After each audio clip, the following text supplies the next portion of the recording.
दोस्तों एक बार फिर से स्वागत है आप सभी का आपके अपने favourite English learning channel scholar English पर। मेरा नाम है दीपिका कुमावत और मैं इस चैनल पर वेरियस कॉम्पिटिटिव एग्जाम्स के लिए इंग्लिश सब्जेक्ट टीच करती हूँ। तो बेसिकली आज की इस वीडियो में हम डिस्कस करने जा रहे हैं द हिंदू एडिटोरियल का वोकैब एनालिसिस। आशा करती हूँ कि आप इन सेशंस के साथ रेगुलरली जुड़ रहे हैं और इनका बेनिफिट भी उठा रहे हैं, क्योंकि इन सेशंस का मकसद है आपके वोकैब पावर को और ज़्यादा इन्हांस करना। और ये जो वोकैब सेशंस है ये बैंक, एसएससी, रेलवे, यूपीएससी या फिर किसी भी कॉम्पिटिटिव एग्ज़ाम के लिए इक्वली बहुत ही ज़्यादा इम्पॉर्टेंट है। तो चलिए और ज़्यादा देर ना करते हुए बढ़ते हैं हमारे वोकैब शो की तरफ और जानेंगे कि आज का हमारा सबसे पहला वर्ड कौन सा है। तो हमारा सबसे पहला वर्ड है फ्लीट। फ्लीट का मतलब होता है अस्थाई, बहुत कम समय तक चलने वाला। जो चीज़ टेम्पररी होती है, ज़्यादा समय तक नहीं टिक पाती या फिर नहीं चल पाती, उसे हम कहेंगे फ्लीट। ये हमारे पास पार्ट्स ऑफ स्पीच में एग्जेक्टिव है, यानी कि विशेषण है। सिनोनिम इसका होता है टेम्पररी या फिर शॉर्ट टर्म, यानी कि अस्थाई या फिर बहुत कम समय तक चलने वाली कोई चीज़। For example, his interest in the project was fleeting, यानी कि प्रोजेक्ट में उसका इंटरेस्ट कम होते जा रहा था। इस कॉन्टेक्स्ट में हम जो है वो फ्लीट इस वर्ड का अलग अलग सेंटेंसेस में यूज़ कर सकते हैं। इसी के साथ हम आगे बढ़ेंगे हमारे नेक्स्ट वर्ड की तरफ और जानेंगे कि हमारा अगला वर्ड कौन सा है। देन इसके बाद हमारा अगला वर्ड है वेरी। वेरी का मतलब होता है सतर्क, खतरों या समस्याओं के बारे में चेतावनी महसूस करना या फिर दिखाना, उसे हम कहेंगे वेरी। ये हमारे पास पार्ट्स ऑफ स्पीच में एग्जेक्टिव है, यानी कि विशेषण है। सिनोनिम इसका होता है अलर्ट या फिर केयरफुल, यानी कि सावधानी या फिर सतर्क।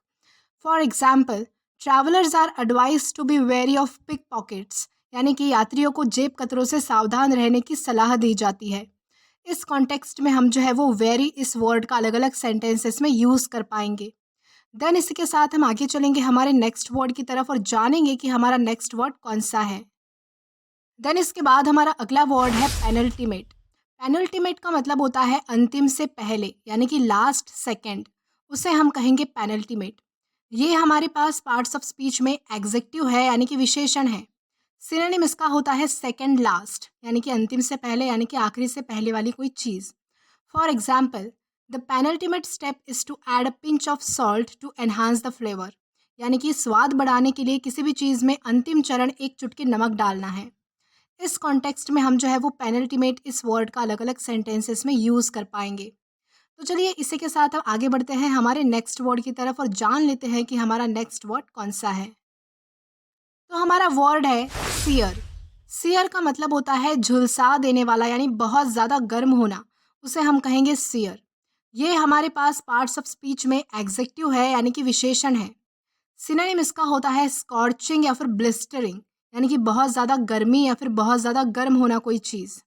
For example, searing heat from the sun made him suffer, यानी कि तपती गर्मी ने उसे कष्ट पहुंचाया। इस कॉन्टेक्स्ट में हम जो है वो सियर इस वर्ड का अलग अलग सेंटेंसेस में यूज़ कर सकते हैं। तो चलिए इसी के साथ आगे बढ़ेंगे हमारे नेक्स्ट वर्ड की तरफ। तो हमारा नेक्स्ट वर्ड है ग्राइंड ऑन। ग्राइंड ऑन का मतलब होता है बरकरार रखना, किसी चीज़ को बोरिंग मैनर में जारी रखना, उसे हम कहेंगे ग्राइंड ऑन। और ये एक फ्रेजल वर्ब है। सिनोनिम इसका होता है कंटिन्यू, यानी कि जारी रखना कोई चीज़। For example, the students grinds on his homework, यानी कि स्टूडेंट्स ने अपना होमवर्क करना जारी रखा। उन्हें ये काम बोरिंग लगता है, लेकिन उन्होंने उन्होंने जो है वो फिर भी ये काम करना कंटिन्यू किया। इस कॉन्टेक्स्ट में हम जो है वो ग्राइंड ऑन इस फ्रेजल वर्ब का अलग अलग सेंटेंसेस में यूज़ कर सकते हैं। देन इसी के साथ हम आगे बढ़ेंगे हमारे नेक्स्ट वर्ड की तरफ और जानेंगे कि हमारा नेक्स्ट वर्ड कौन सा है। तो इसके बाद हमारा अगला वर्ड है no end in sight. No end in sight का मतलब होता है अनंत, यानी जो चीज़ खत्म ना हो, जिसका कोई अंत नहीं होता।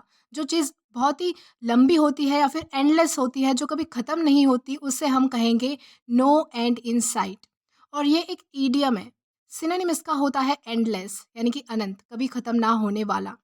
For example, the argument had been going on for hours with no end in sight, यानी कि उनकी बहस घंटों से चल रही थी जिसका कोई अंत नज़र नहीं आ रहा था, यानी कि वो ख़त्म ही नहीं हो रही थी। इस कॉन्टेक्स्ट में हम जो है वो नो एंड इन साइट इस इडियम का अलग अलग सेंटेंसेस में यूज़ कर सकते हैं। तो चलिए इसी के साथ हम आगे बढ़ेंगे हमारे नेक्स्ट वर्ड की तरफ और जानेंगे कि हमारा नेक्स्ट वर्ड कौन सा है। तो इसके बाद हमारा अगला वर्ड है अनपेटरप्ट। अनपेटरप्ट का मतलब होता है निश्चित, जिसे कोई चिंता नहीं होती, ऐसा कोई व्यक्ति, उसे हम कहेंगे अनपेटरप्ट। ये हमारे पास पार्ट्स ऑफ स्पीच में एग्जेक्टिव है, यानी कि विशेषण है। सिनोनिम इसका होता है अनवरीड या फिर अनडिस्टर्ब, यानी कि जिसे कोई परेशानी नहीं होती, चिंता नहीं होती, फिक्र नहीं होती, उसे हम कहेंगे अनपेटरप्ट।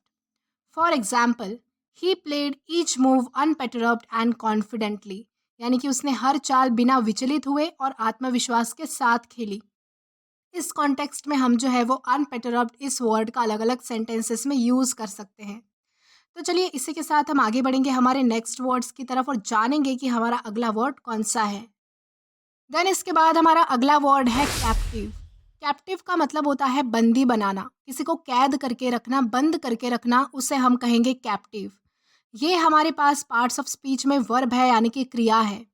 सिनोनिम इसका होता है इम्प्रिजनमेंट या फिर कन्फाइनमेंट, यानी कि किसी को बंदी बनाना, कैद करके रखना। For example, after years of captivity the prisoner was finally release, यानी कि कई वर्षों के कैद के बाद कैदी को आखिरकार रिहा कर दिया गया। इस कॉन्टेक्स्ट में हम जो है वो कैप्टिव इस वर्ड का अलग अलग सेंटेंसेस में यूज़ कर सकते हैं। तो चलिए इसी के साथ आगे बढ़ेंगे हमारे नेक्स्ट वर्ड की तरफ। देन इसके बाद हमारा अगला वर्ड है चेंजिंग टाइड। चेंजिंग टाइड का मतलब होता है बदलती प्रवाह, किसी स्थिति या प्रवृत्ति में महत्वपूर्ण बदलाव आना, उसे हम कहेंगे चेंजिंग टाइड। और ये एक फ्रेज है। सिनोनिम इसका होता है चेंज या फिर ट्रांसफॉर्मेशन, यानी कि किसी चीज़ में जो है वो बदलाव आना, कोई चीज़ बदलना। For example, there is a changing tide of fashion around the world, यानी कि दुनिया भर में फैशन की स्थिति में बदलाव आ रहा है। इस कॉन्टेक्स्ट में हम जो है वो चेंजिंग टाइड इस वर्ड का अलग अलग सेंटेंसेस में यूज़ कर सकते हैं। तो दोस्तों इसी के साथ हम आगे बढ़ेंगे आज के हमारे लास्ट वर्ड की तरफ और जानेंगे कि आज का हमारा लास्ट वर्ड कौन सा है। तो आज का हमारा लास्ट वर्ड है कॉलिंग फॉर। कॉलिंग फॉर का मतलब होता है मांग करना, किसी चीज़ की सार्वजनिक तौर पर मांग करना, उसे हम कहेंगे कॉलिंग फॉर। और ये एक फ्रेजल वर्ब है। सिनोनिम इसका होता है रिक्वेस्टिंग या फिर डिमांडिंग, यानी कि मांग करना कोई चीज़ या फिर किसी से विनंती करना किसी चीज़ के लिए। For example, the independent women working across various sectors are calling for equal pay, यानी कि विभिन्न क्षेत्रों में काम करने वाली स्वतंत्र महिलाएं समान वेतन की मांग कर रही है। इस कॉन्टेक्स्ट में हम जो है वो कॉलिंग फॉर इस फ्रेजल वर्ब का अलग अलग सेंटेंसेस में यूज़ कर सकते हैं। तो दोस्तों आज के लिए बस इतना ही।